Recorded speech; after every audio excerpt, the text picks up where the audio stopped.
I have to say, first of all, I'd like a big round of applause for Senator Hirono. Thank you.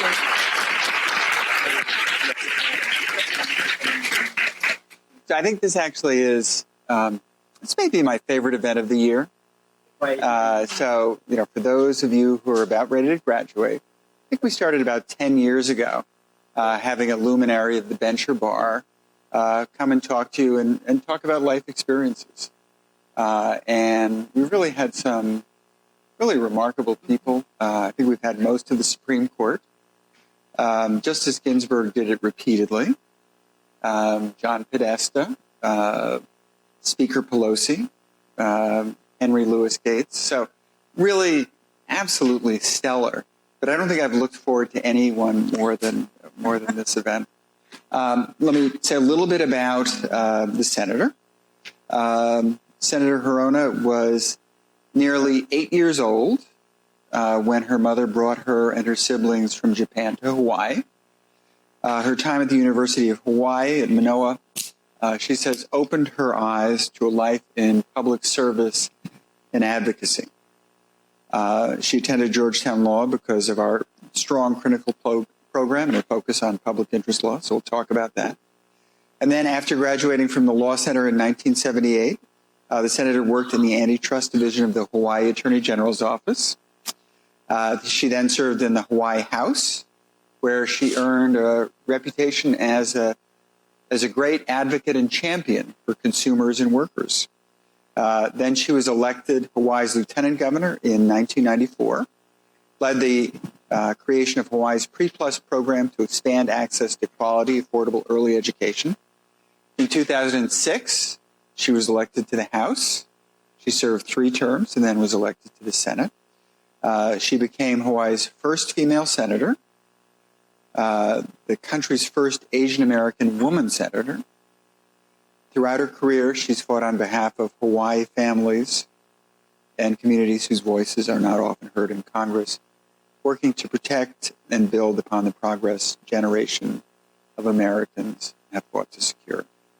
She's a leading champion for women's rights and reproductive freedom, for voting and for civil rights, for the Native Hawaiian community, sustainable community, and early education.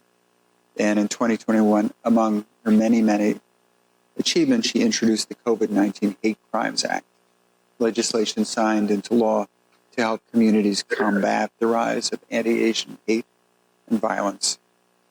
She serves on the committees on armed services, energy and natural resources, the judiciary, small business and entrepreneurship, and veterans affairs. And 10 years ago, she received the Paul Dean Alumni Award, which is the highest award that the law school gives. So I'm privileged to be having this conversation, but I'd like another round of applause for Senator Hirono. Thank you very much. Thank you. Thank you. Thank you. So It's a pleasure to be here, really. we're really delighted to have you back. Although your introduction, for which I'm grateful, makes me sound really boring, if you ask me. So, So, all right. So how would you liven it up? So what was it like growing up in Japan, post-war Japan? Oh, totally different. Of course, that's a whole different country for one thing, and English is not my first language. I grew up in a little village in Japan, a very rural part of Japan, living with my grandparents from the age of 3 to the time when my mother brought me here. So I had absolutely no idea what the United States was or Hawaii or anything. It was a very, very rural part of Japan. So my mother changed my life by bringing me to this country. There aren't very many of us who can say that, right? One person made that kind of a difference, but I say that about my mom. She changed my life to bring me here. And really, she was a major part of why I wanted to do something with my life that would make a difference. So why did she bring you to the United States from Japan? My mother was escaping a terrible marriage to an abusive person. My father, who I never got to know. So she had tremendous courage. Women in Japan didn't do that. If they had a terrible marriage, they would escape, but they certainly wouldn't figure out how to bring 3 children with her, but my mom did. And I've told her that there's nothing I could do that could match. There's nothing in my life that I could do that would be as hard as what she did, bringing us to this country.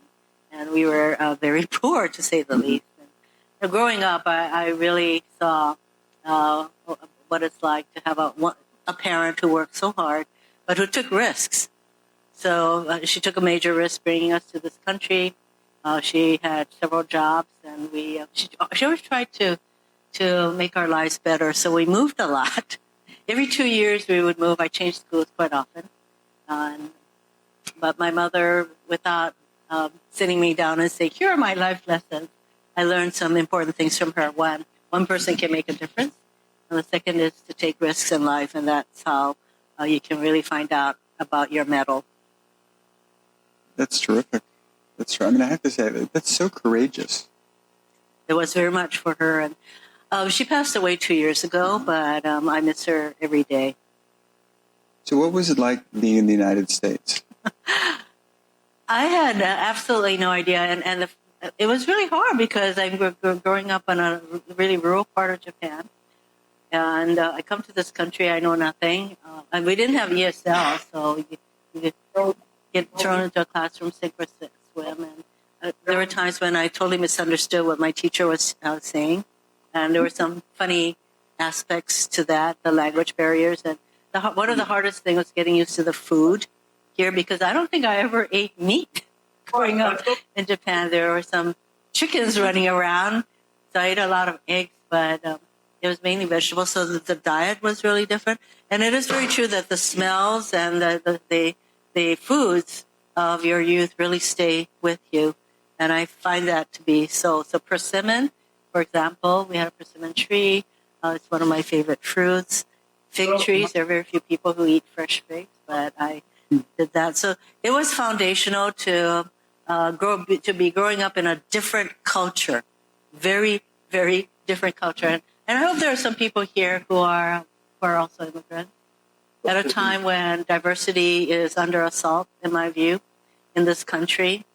And we have to do everything we can to promote, in my view, the diversity. And that's why Ketanji Jackson on the Supreme Court matters. Representation matters.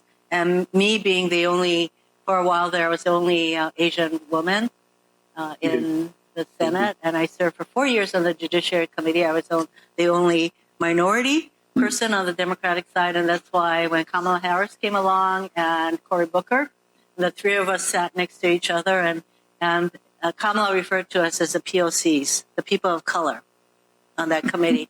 And someone wrote to us saying, do they make them sit together like that? I said, no, it's based on seniority.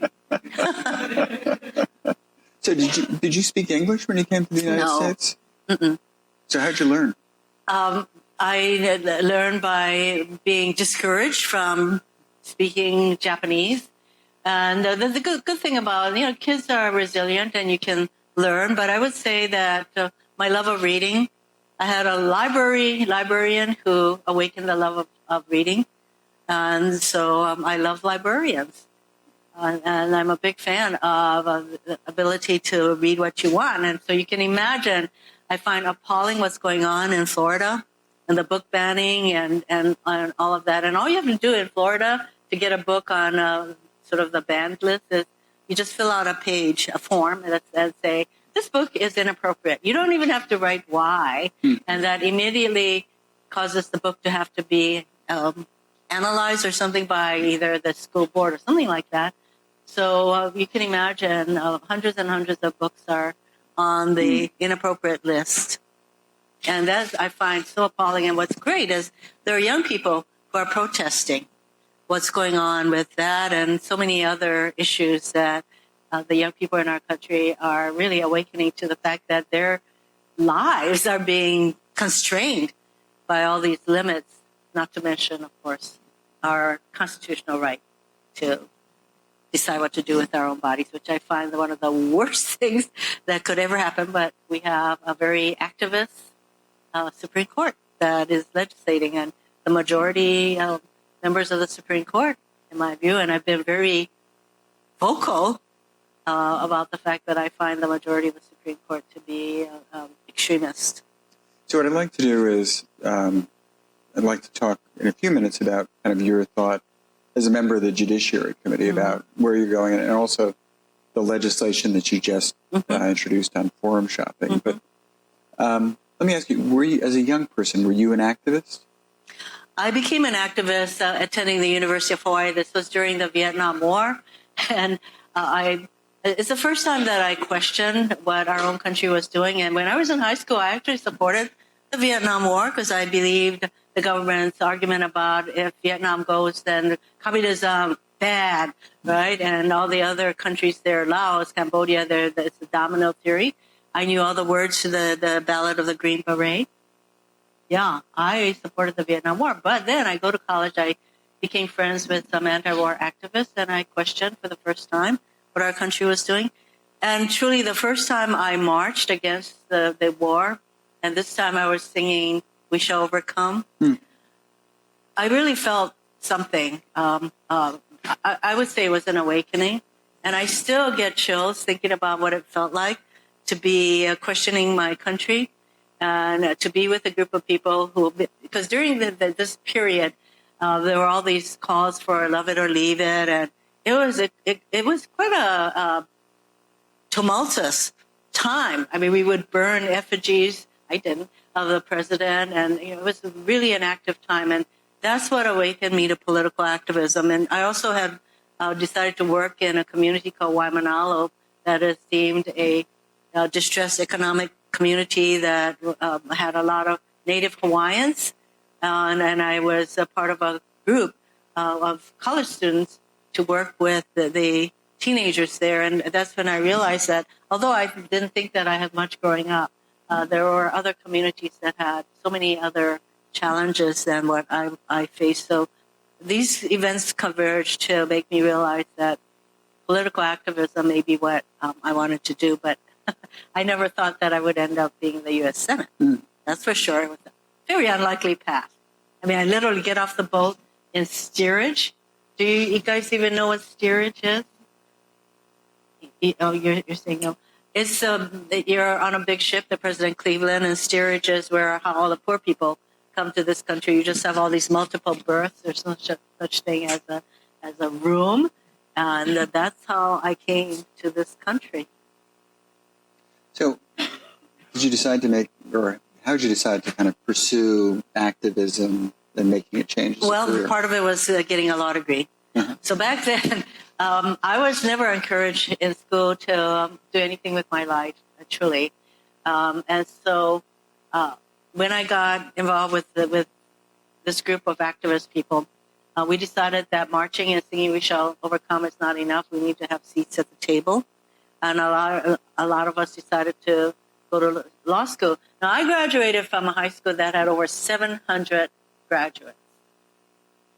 I am the only female lawyer out of that class. So the expectations were really low. And if women were even to go to college, you were expected to become a nurse or a teacher. Nothing wrong with those professions. Nobody ever said to me, you can go to law school. Nobody. But, I'm glad that I took some different paths that opened my eyes to some other ways to do things, get things done. And so I decided I needed more credentials as a woman, and law school was going to be it. So our little cadre of activists, we all went to law school. A lot of us ran for office. But I did not run for office myself. This is yet another shared experience of women that we're usually not the ones to bring ourselves forward. But at the time, I ran for office myself in 1980 when you guys weren't even born, many of you. I had already been involved in politics for a decade. So the first race that I ever ran that I was the campaign chair for was in 1970. I was still in college. Wow. But it took me that long to decide to be the candidate myself. So you decided to go to law school. Why Georgetown? Georgetown, yes, that's kind of far. But by the way, the state of Hawaii had just created a law school, and all my activist friends decided to go to the University of Hawaii Law School. And I did not, because it was really important for me to do something that's outside of the sort of the safe was going to the University of Hawaii Law School, truly, for me, with that cadre of activists. And I decided Georgetown because I really wanted to get into public interest law, which wasn't the thing. It wasn't that much of a thing back then, as I'm glad it is now such an emphasis in this school. But I was very taken with the clinical programs here. And one in particular was called the Institute for Public Interest Representation, INSPIRE. I wanted to get into that clinic.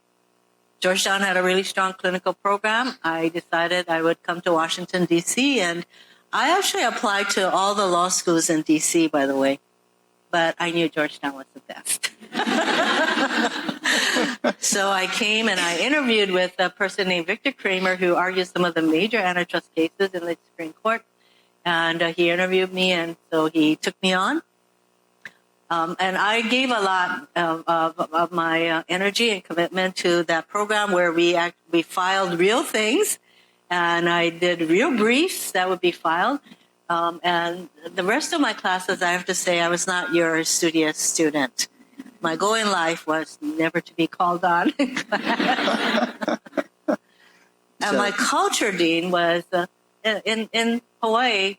My race, I'm Japanese, and the local culture, women were not particularly, or anybody, we were not encouraged to be vocal or to be aggressive or to be, we were not encouraged. So to me, the Socratic method is I was just telling the dean, Socratic method really is disadvantageous to people who are raised in an environment where you are not rewarded for speaking up. I have overcome that. Some of you may know, and I also swear, once in a while, because I say with everything that's going on, if you're not moved to swearing once in a while, you're not paying attention. And I was very vocal, especially during the Kavanaugh hearings and others, to the point where the president, back then, former president, used to, he would refer to me, as crazy, and he has some other words for me, but he never once said my name. I took it all as a compliment, actually. Yes, no, I think that's true. Yeah. So you graduated from law school. Yes. What happens next? Oh, I couldn't find any public interest. There was nothing I could do there, so I joined the Attorney General's office as an antitrust lawyer. And Victor Kramer, who is very irascible, he is the kind of professor that if he didn't think much of you and you asked him for a recommendation, he would acknowledge that you were in his class and that's it. But he knew my work. He told me that I was the best student. I would have had the best grade in the INSPIRE program, but I refused to participate in the seminar portion because I used to think sitting around and talking about the law was just really, what? So there you go. But he told the Attorney General of the state of Hawaii, because I had taken antitrust from Vic, and he asked me whether I had gotten a B or better from him, and I said yes. So he said he would let the Attorney General know that if they didn't hire me, they would be sorry. So they hired me. So I was in the antitrust division, which comes in handy for a lot of the issues that we talk about in the Judiciary Committee. I sit on the antitrust subcommittee now. So the one thing I did know, though, coming to Georgetown, was I was not here to get a law degree to go and work for a large law firm and make a lot of money. That was totally not my motivation. I wanted that degree for credentials, and so far now I think that is far less of a driver for women. I hope that they feel confident, and having a law degree really helped my confidence in running for office, for example, and the work that I do in judiciary, the law degree helps. And I'm sitting here one of the things you all can do, because I think one of the questions is, well, what can you do to get engaged and involved in the kind of policy making we do? But I have a law clerk here, Sarah Hart. There you go, right there. And today was her last day as my law clerk, but she helped to work on a bill that I'm introducing today, as it turns out. And it's called the Stop Judge Shopping Bill Act. Because we know judge shopping goes on, especially in Texas with Judge Kaczmarek. single judge in Amarillo. Actually, there was definitely judge shopping going on there.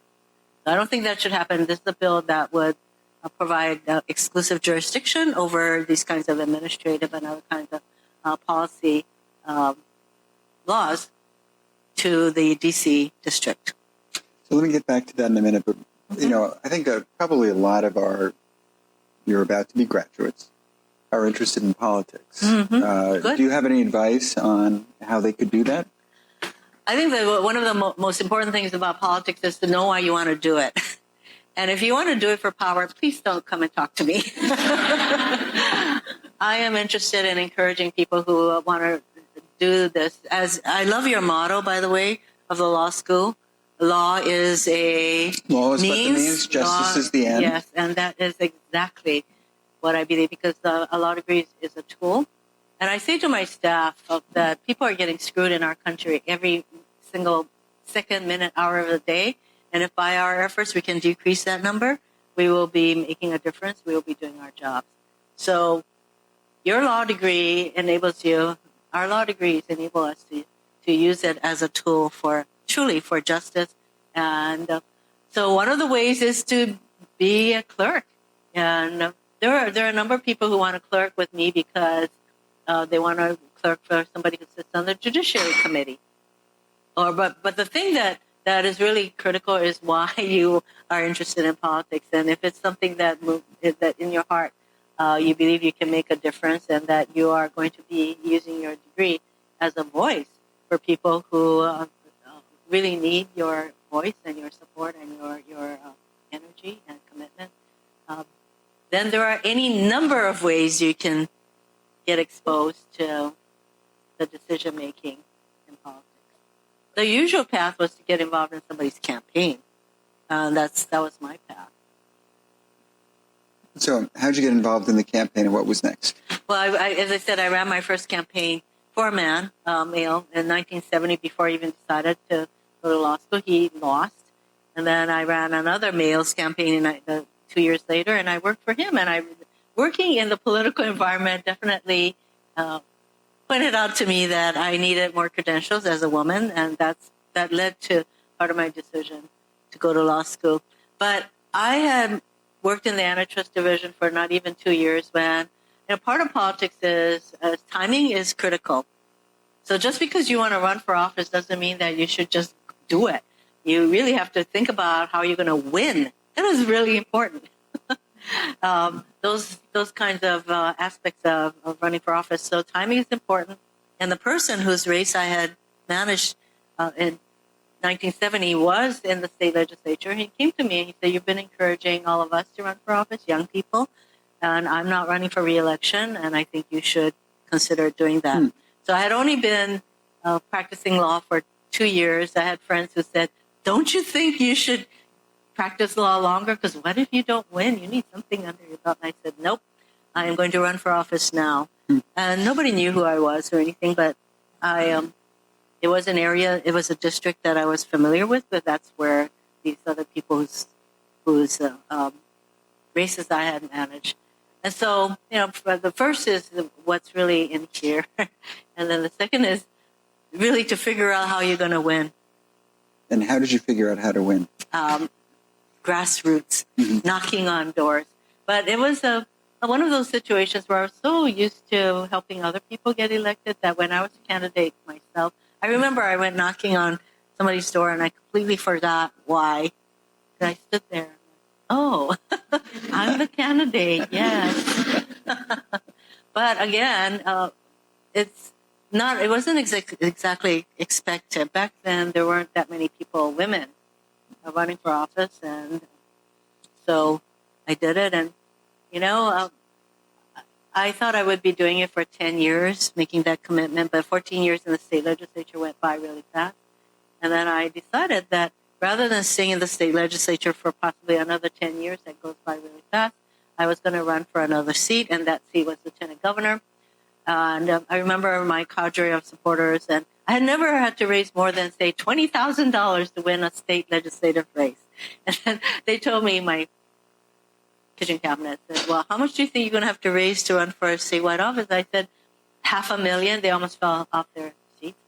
But I see the thing about being part of a leader is to make that commitment. So I said to them, I'm going to run for lieutenant governor. And I did. See, half the battle is sort of taking that risk. It wasn't easy. It was a very tough race because nobody knew who I was. And I was only the second person ever to win at that point, statewide race from a state house seat. Most of our statewide office holders had a much broader base of support by being state senators.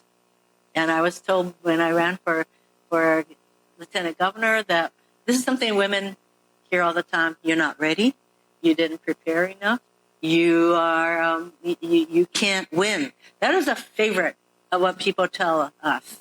And pretty much my experience in political life, and I've come to that conclusion, are people telling us, you're not ready, you can't win, and you didn't do enough to win.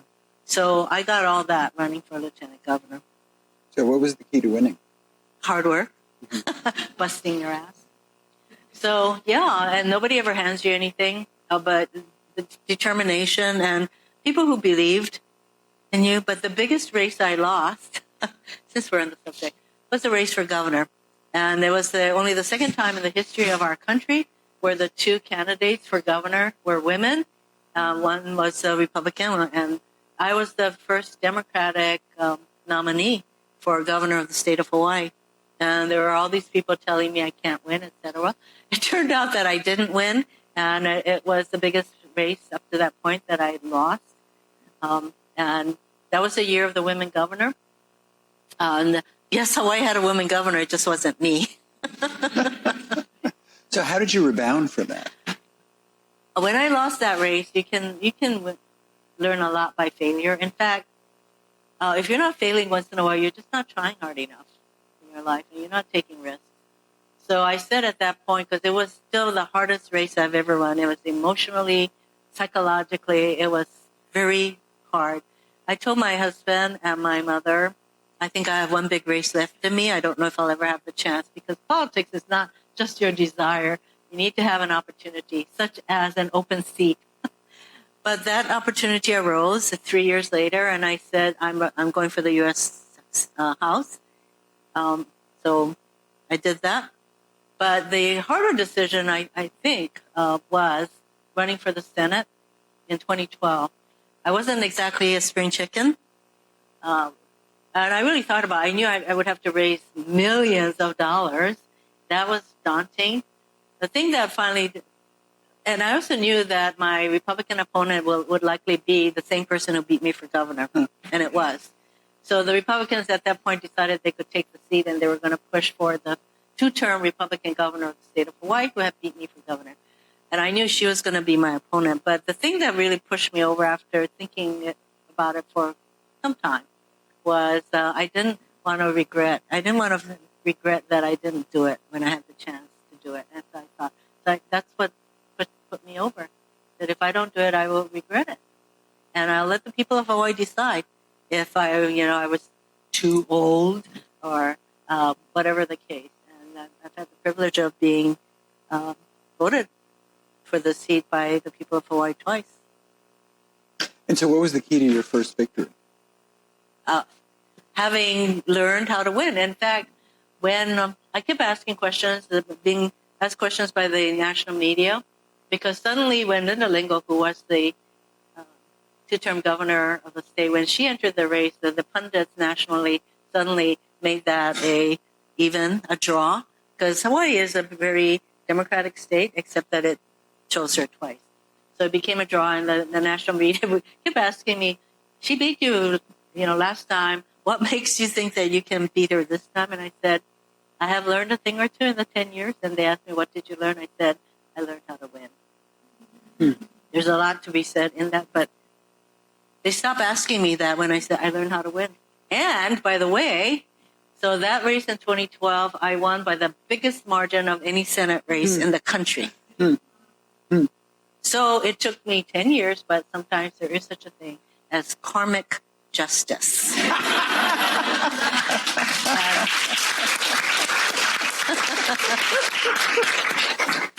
So how did you learn how to win? What did you learn? Oh, to hire people who knew how to do things and to spend the money. You have to raise a lot of money. And, it's hard for women to ask for money, but I have overcome that. And there are a lot of cultural issues relating to women who run for office and asking for money. I have since overcome all of that. But I often I talk to women, especially I would say Asian women. Asian women, as a generalization, we are not used to using our voices. And so I overcame that reluctance because, one, I really dislike bullies. And I really began to use my voice during the Trump years. When I first got elected, I decided that I wouldn't respond to media questions to me on the fly. That anything I had to say, I would say to the media in Hawaii, because that was a safe zone for me to never talk to the national media while they were lying in wait for any of us. But what really broke that was there's this thing called a spray, and there are all these media people from print media and the Fox people and everybody. They're there. And I was going to a Judiciary Committee meeting, and I saw the spray. And I had been really particularly upset by something that President Trump said. And my communications director said, I know you're really upset about this. If you want to say something, there they are. And I decided, okay. So I stepped up, and you want to know what I said? Mm-hmm. Mm-hmm. Okay. I said, not to make this all political, but there you go. I live in a political environment. So I said, well, President Trump is a liar. He's an admitted sexual predator. He will go after anybody who doesn't agree with them. And the only thing that will save any of us from being a target, along those lines, I think I am the first senator to call him a liar. I didn't say, oh, he stretches the truth. No, he lies. So I called on him to resign, and then I walked off. And that led to a column in the Hawaii papers, a columnist that a lot of us read. And generally, she didn't have that many nice things to say about me when I was lieutenant governor, but she wrote a column saying, oh, she's finally found her voice. That really pissed me off, I have to tell you, because we all have voices. We have to we should use our voices. That's what I do. And I especially tell my API friends, let us not refer to ourselves as finding our voices. It is using our voices, which we need to do more, and I encourage that. But a lot of API women in particular, they ask me, how did I, because I wasn't always like this, but you just have to knowingly go there and get out of the safe zone, get out of your comfort zone. And that was a huge comfort zone for me, the safety zone. And I used to think that when the press asks you anything, you're supposed to know what it is, and especially when it's your own bill that they ask you about. But now I say, look, I've had a few other things I'm thinking about. Let me get back to you. And that is the kind of confidence, I suppose, and that comes from sort of letting yourself go and kind of exposing yourself. But I remember the balloon thing, and I hadn't focused on that. So one of the national reporters asked me, what about the balloon that was flying over? And I said, what balloon? And he said, you don't know about the balloon? And I said, I don't know, but every time I see him now, I say, ask me anything about the balloon. So what are you proudest of in your tenure in the Senate? I'm sorry? In your tenure in the Senate, what if you had to pick one thing that you're proudest of, what would it be?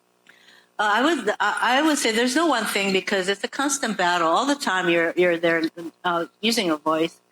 But I would say some of the battles that I fought for the people who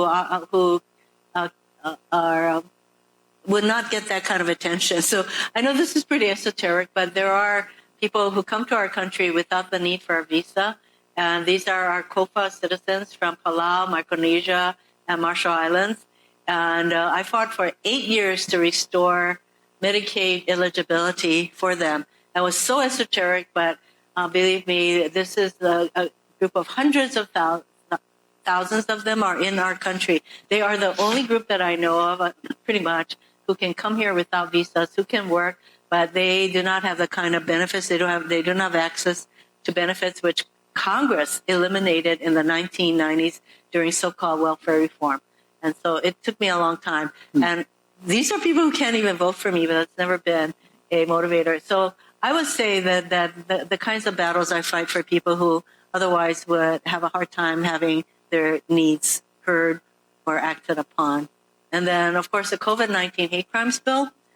That was really the first time that Congress had a chance to stand up and say these are people who where 120,000 Japanese Americans were interned, and it was really more than symbolic that Congress, in a bipartisan way, said we are going to pass this law that is set to protect all these people who were being attacked. And who can forget the attacks on innocent APIAs in New York and other places? So Chuck Schumer came to me, and I had introduced the bill, couldn't get a single Republican to sponsor it when I first introduced it. He came to me and said, we need to fast track your bill. And the last person to try and sidestep the bill was Ted Cruz on the floor of the Senate when the bill had come up for a vote. And ultimately, everybody voted for it except for Josh Hawley. There you go. So, stick-to-itiveness is important. Could you talk about the bill that you just introduced that Sarah worked on? Yes, we just came up with Cody Haya, who is my chief of staff sitting there. We had to come up with a name for the bill, and we decided I wanted to be direct, and Sarah helped to draft this bill. It's to prevent, literally, judge shopping. Stop Judge Shopping Act. And as I said, the state of Texas, for example, they have 4 districts, but they also have divisions. 20 of their 27 divisions are single judges, so you can do a lot of judge shopping in Texas, which is exactly what happened in Amarillo, Texas. But this is a very conservative judge, and he had basically, he comes at his decision making in an ideological basis. So the advocates who organize themselves, I think Doctors for Hippocratic Oath, and I've said it's like Doctors for Hypocrisy is a better name for them, but they got together there and they filed a lawsuit. So this is a bill that would basically give subject matter jurisdiction to the D.C. district, and the appeal would be through the D.C. Circuit, D.C. District. They are very familiar with administrative law and all of those kinds of cases, and so this is one way to prevent judge shopping. So Sarah there was a part of drafting this bill, which I introduced only today. Very good. There you go. So you can get into these positions and help draft legislation. Pretty amazing. What should we do about the? What are your thoughts on the Supreme Court? Supreme Court, yes. I have been talking about the need for judicial reform for a number of years now, but with all the revelations relating to Clarence Thomas, it just again brings to the fore the fact that the Supreme Court does not have a code of ethics, which I think is really nutty. It's bananas, as Cody would say. And so I have signed on to letters that would request that ask Chief Justice Roberts to convene an investigation on what is going on with this kind of whining and dining. And we know that Justice Alito had been the recipient of more than 80 of these kinds of being off at some place or other being entertained. So there's that. So I've signed on to that. I've signed on to bills that would require the Supreme Court to have a code of ethics. I support. We need to have a serious discussion about the objectivity and fairness of the Supreme Court, which the Supreme Court is not. It's a very activist court, and they are very busy tossing out precedent. Roe v. Wade, 50-year Supreme constitutional support or protection that we thought we had, but no longer. This is a court that has also thrown out a lot of other decades-old precedents. So when they come before the Judiciary Committee and acknowledge that Roe v. Wade is precedent. So what? It doesn't mean anything to me, because what is the one court that can change precedent? It is the Supreme Court. So for them to come and acknowledge that these are all precedents, it's like bullshit. Truly. I don't say that to them. I think I might have said that to Attorney General Barr when I called on him to resign at the committee hearing. So anyway, I use my voice. But not to be obnoxious. I like to think that there is a basis for, I set it up. So I go through the arguments. And that's where my being a lawyer is a very important tool. And only politicians and lawyers can seek to address justice issues, I would say. I mean, I think, as you're all concluding your law school career, one of the lessons is about using your voice. Yes. And the power of it. I didn't use it much here, by the way. So people ask me, how did you get through law school? Really, I went to the National Gallery a lot, and I baked bread a lot. And I was not what you call a diligent student, except in the clinical program. There, I really put myself into it because that was real to me. So we've got some questions from students, and some people have conflicts so that they won't be here. But if I ask your question, I'll say the name and raise your hand. Okay. The first question is from Jacqueline Lee. Thank you so much for coming to talk to us. One of my questions, I guess, I think, as a small student, as a brother, as a woman, things that you talked about, I guess I was wondering if you have any advice for students that come from affinity groups, and how we can use our voice and talk to them. I never joined any affinity groups while I was here. As I said, I was here to get a law degree, and I got it. So I was going to use it to, so I was not what you call a diligent student, but it helped that I was older than most of the students, because I had been out 5 years before I came back to school. So one of the concerns was whether I could do it, be a student again. And I had already been in the arena of politics, which I thought was kind of different than sitting around talking about cases. But still, I was very intent on getting a law degree because that's what I came here for. And also, I was in this clinical program that was really important. So I think being part of an affinity group helps. But really, the main thing is for me was to get out of some safety zones. And I talk about some life lessons learned over the 40-plus years that I've been in public service. One is one person can make a difference, and my mother changed my life by bringing me to this country, so all of you can make a difference in whatever arena you find yourself. Second is half the battle is showing up.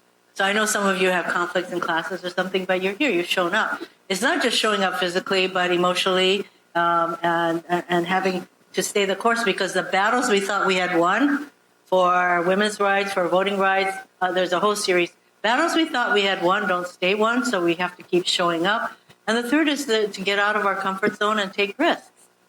And that is one of the most important parts of any kind of political life, be able to get out of whatever comfort zone you're in and to do it. And only you can do it. Only I could stand in front of that spray and say the things I said. But the great thing is, once you do it, you can't go back. And I'm not saying that speaking up comes easily or naturally to me, but it's, I always think about it, but I'm much more inclined to say things now, and I think that is really freeing. It took me a long time to free myself from what I would say the constraints of gender and race. There's a lot of misogyny in our country, and we are not a racist country, but there is a lot of racism in our country. And I trigger a lot of, I would describe it as, outsized outrage. And John Ossoff, who is the youngest member of the U.S. Senate, he sits on the Judiciary Committee with me, and I was talking with him. And he said, Mazie, your very presence here is an outrage to a lot of people. And I can see that. There I am on the Judiciary Committee, and I am sure, and I speak up, I'm sure there are a lot of people watching that who find that very offensive, and they call my office to let us know how offended they are. And saying things like, she should drop dead, that's kind of the nicer part. But we get a lot of go back to the country and we came from and all of that. So I do generate what I would call outsized animosity. But you just have to keep going. So, I don't want to preach with you guys, but the law degree is a powerful tool.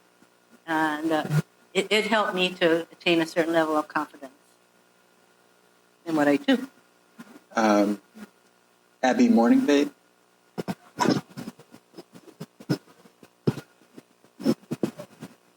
What are you? You want to ask your question? About mentors. Oh, yes, thank you. So sorry, Senator Hirono. My name is Abby Morningbait, and I'm a 3L, like a lot of people here. And one of the questions I had is, who were your mentors over the years, and how did you form and keep those relationships? Because I grew up with a mother who was very independent, I never thought of myself as wanting mentors, but I realized that is important because you need models, and my mother was a model without ever sitting me down saying, I'm your mentor. So I don't, to me, a mentor evokes somebody that you put above you, and so I have people who I admire. So that's another way of looking at, the people you admire. So that's how I look at it.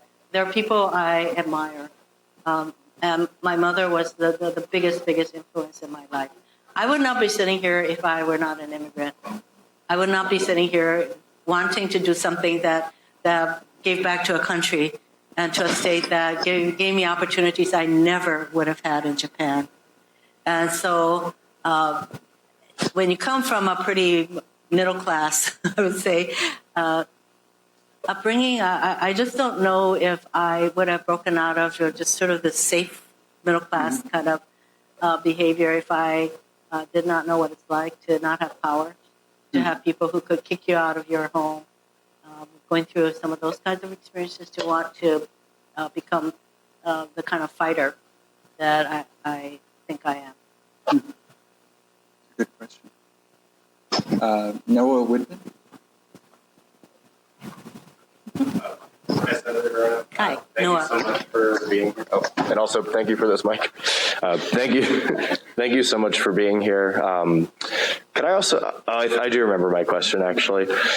So as somebody from a fairly non-traditional background, a teenage father, grew up from humble upbringing, I'm going into big law, like so many other folks here. And I was wondering, what advice do you have for somebody, like me and like so many others in this room that are lucky enough to go into that career, but longer term that want to do policy work, advocacy work, especially because of the things that formed our whole journey here? Thank you so much. When you say big law, you're going to go to a law firm that pays you a lot of money? Well, I realize that law school here is really expensive, as it is in other places. And so, yes, you have to pay off your law school loans, I take it. But I think that if you have a desire, even in these big law firms, that you can do pro bono work. That's really important. A lot of the people who have come before the Judiciary Committee, the diversity of experiences come from, they often talk about the pro bono work as being the most important for them. So that's one way to be able to do something that is more than helping your rich clients. Mario Gordian.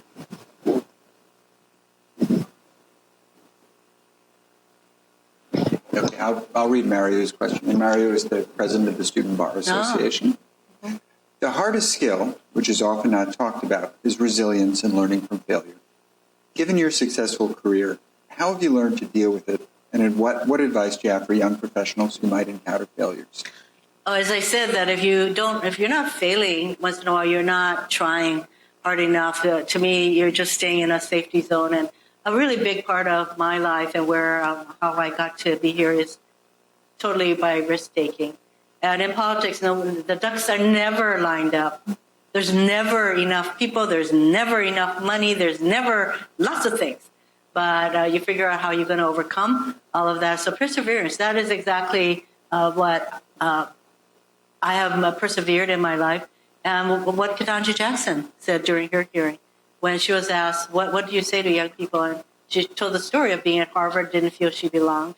And there was another black woman who came up to her and said, persevere. And so that is very much the case. But if you don't fall down once in a while, truly you're being too safe. That's my opinion. And so it's not as though anybody ever handed me anything. Most of the time, people were telling me I couldn't do it.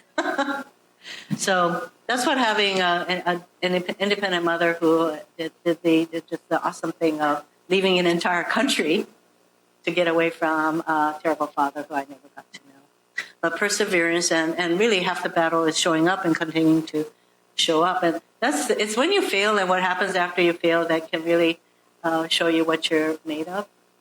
But I'm not saying that you should just tough it out either, because there are a lot of people around you that can help you. And I have that. In fact, one of my best friends was in the Inspire, the institute that I was in. He was a fellow.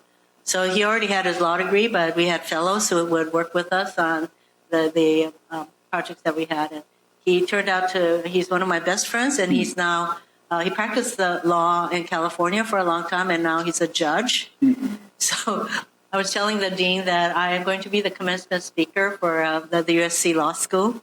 It was the only law school that failed to accept me.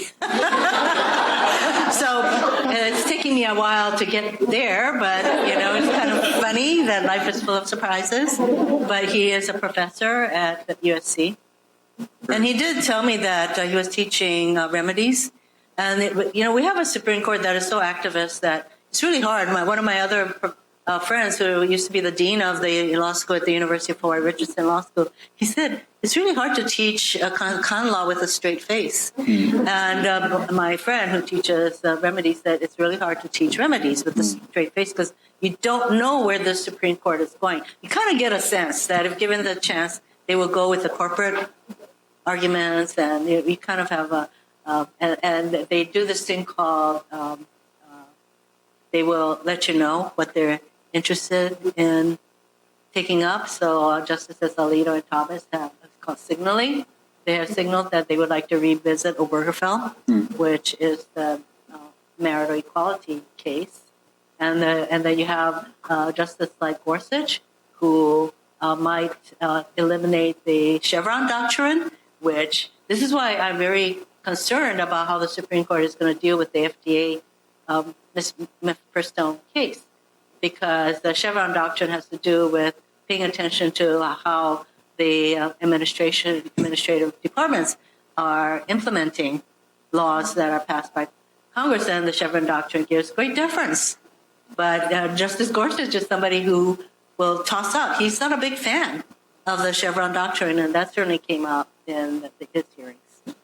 So we have a very activist court, and I'm very concerned about some of the, and then not to mention they're going to deal with the affirmative action case, and this is a school that pays attention to minorities and all of that, and if all of those kinds of factors are tossed up, you're all going to have to get a lot more creative.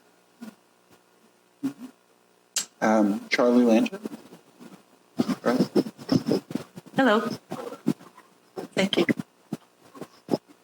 I guess thanks for being here. I'm curious, for those of us who are starting our careers for the first time, I've been thinking a lot about navigating transitions. And so, you've done a lot of different jobs, and I'm curious, what are some of the skills and attributes that you've noticed that have made you successful in going through those changes?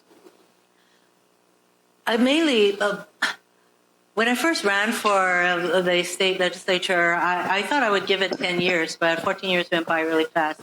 And I realized that I'm a legislator, I'm an advocate. So while I was lieutenant governor, I couldn't be the kind of advocate. But what am I trying to say?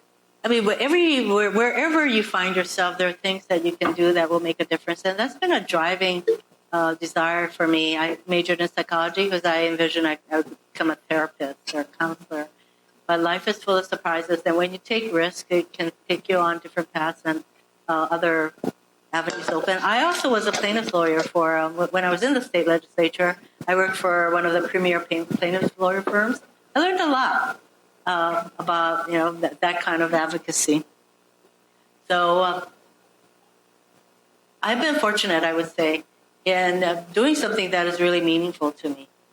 And when I was here, there were a lot of younger students whose goal, I know, was to join a big law firm, and that took a lot of pressure off me. That was not my goal at all.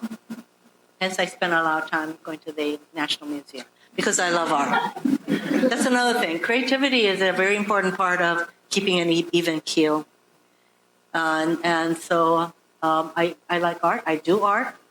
And so I do things such as I do ceramics. I make my own paper. Really? I've always been fascinated by paper making, so I make my own paper, and I'm constantly looking for leaves and plants to put into my paper because I make cards with my paper. But that aspect is really important. But let me give you an example of why diversity at all levels, at all decision-making levels is important. I remember talking with someone the woman who invented Spanx. And she would go to all these male lawyers to help her get up, the patent. Yes, patent. I should know this. I serve on the committee. She couldn't find any males who thought that was a good idea. They kind of laughed at her. But when she went to a female lawyer, she said, we're going to get a patent for this. And now, of course, she's a gazillionaire. But that's why people with different experiences making decisions matters. So I think I'm going to ask a final question, but an ultimate question. Anika Ned?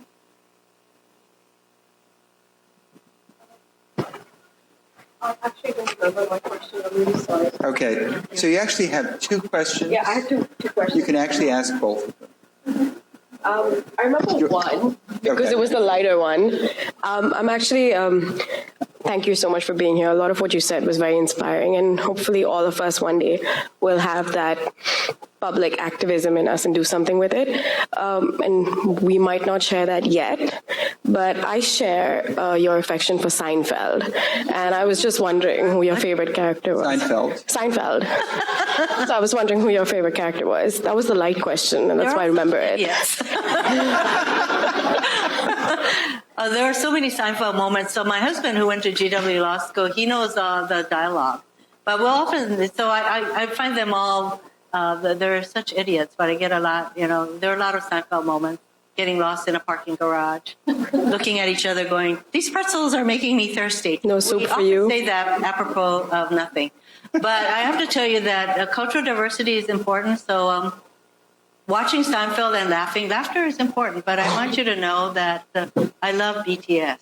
Do you guys know who BTS is? Yes? Yes. Do you know? That's so sad.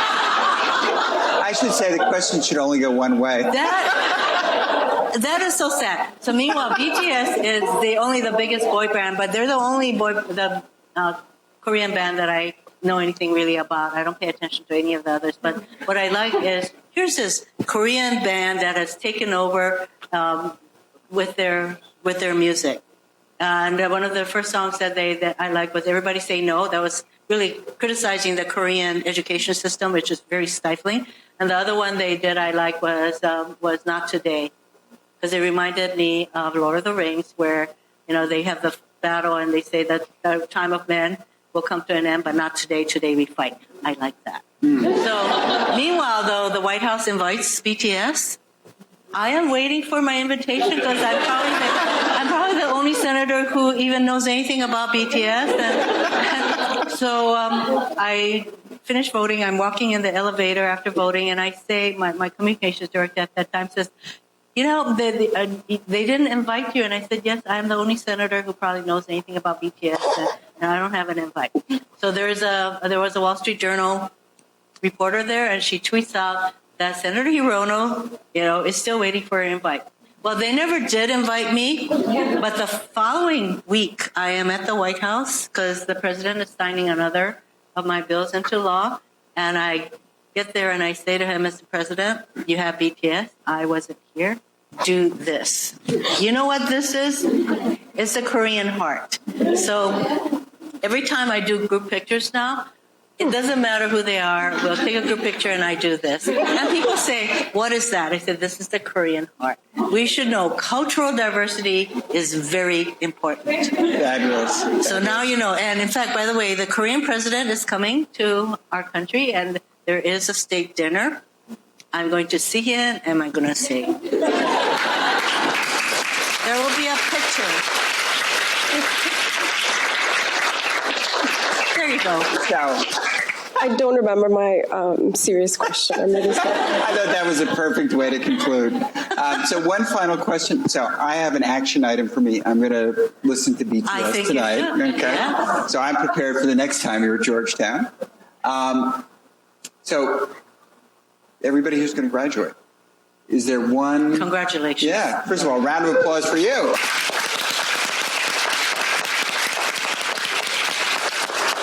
So you've given this amazing, inspiring conversation. Is there one piece of advice that you would give them as they're about to begin their legal careers? There is never one piece of anything. Truly. When people ask, what is the one piece? They say, no. It's an entire, thing.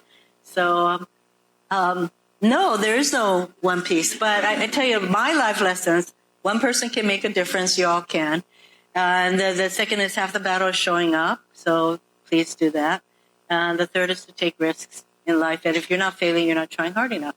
So that's as close as I get to giving anybody advice about anything. Live your life, be happy, laugh, and do things that, when I say to people I love BTS, they look at me like, oh my gosh. Because don't you think that's kind of unusual, right? That a U.S. Senator? There you go. Very good. Okay. Round of applause for the amazing Senator Hirono. Thank you. Thank you. That was incredible. So I would like to present. So we have Georgetown Law Distinguished Lecture to the graduating class presented to Senator Mazie Kiko Hirono, class of 78. A round of applause for the most inspiring lecture. Thank you. Shall we stand up so we can take a picture?